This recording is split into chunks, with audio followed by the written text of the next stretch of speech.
দেখো আজকে আমি কি মাছ নিয়ে এসেছি, সাইটিং মাছ আর এই টমেটো। আজকে এই টমেটো সাইটিং মাছের ঝাল করব, জমে যাবে একদম। আমার পিছনে সব পানা ফুল কত সুন্দর ফুটেছে পদ্মা নদীতে।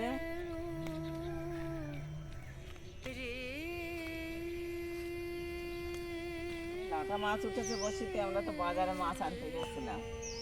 পুকুরে এইসব মাছও আছে।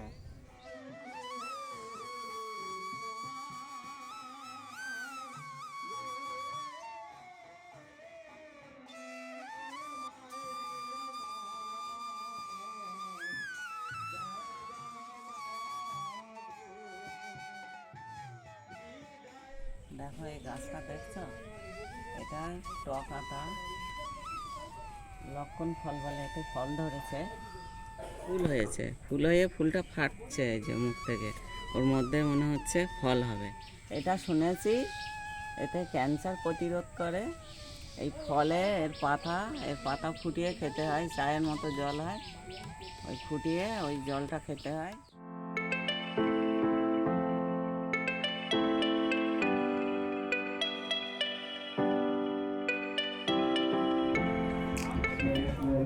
নুন হলুদ মাখিয়ে নেই মাছটা।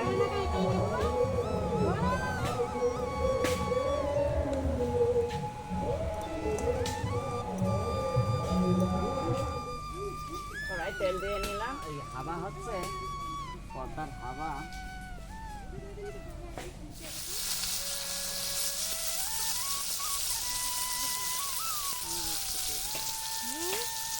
আজকে পদ্মার পাড়ে রান্না করবো ভাবছিলাম। ওই জায়গায় যেখানে রান্না করব ওখানে গাছের ছায়া পড়ছে।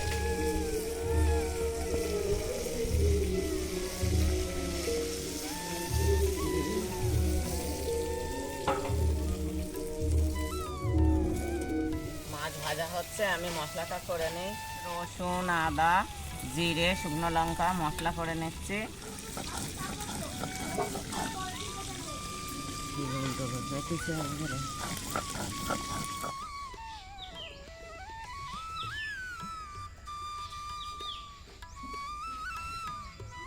মাছের তেলে আরো একটু তেল দিয়ে পেঁয়াজ দিয়ে দিই।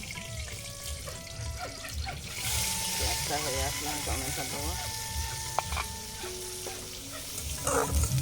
এটাই কোনো সবজি দেবো না।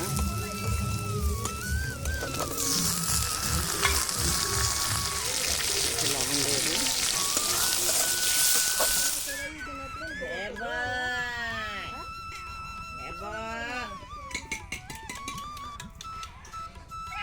টমেটোটা সিদ্ধ হয়ে এসেছে, আমি মশলাটা এবার দিয়ে দিচ্ছি। আমি আদা রসুন দিয়েছি, জিরে দিয়েছি, শুকনো লঙ্কা দিয়েছি, দিয়ে টমেটোটা কষিয়ে নিচ্ছি। হলুদ দিয়ে দিচ্ছি, গুঁড়ো দিয়ে দিচ্ছি। মশলাটা তেল ছাড়া হয়ে এসছে, জল দিয়ে দেবো। জল দিয়ে দিচ্ছি। দেখো এই বাছুরটা কাল কি হয়েছে আমার ভাইয়েদের, কেমন শুয়ে শুয়ে রান্না দেখছে, মানুষের মতো মাথাটা গোলও হয়েছে। কি সুন্দর না, কিউট একদম। পাতা তরতরি বুড়িটা নেই, জমায় খাবে। কুটুম বাড়ি গেছে। মাছগুলো দিয়ে দিচ্ছি জলের মধ্যে।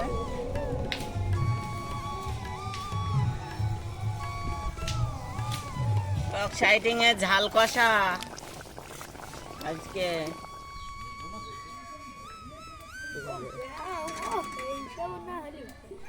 তরকারি হয়ে এসেছে, আমি নামিয়ে দেবো এবার। ধনে পাতা হলে খুব ভালো হতো, ধনে পাতা নেই, দুটো কাঁচা লঙ্কা দিলাম।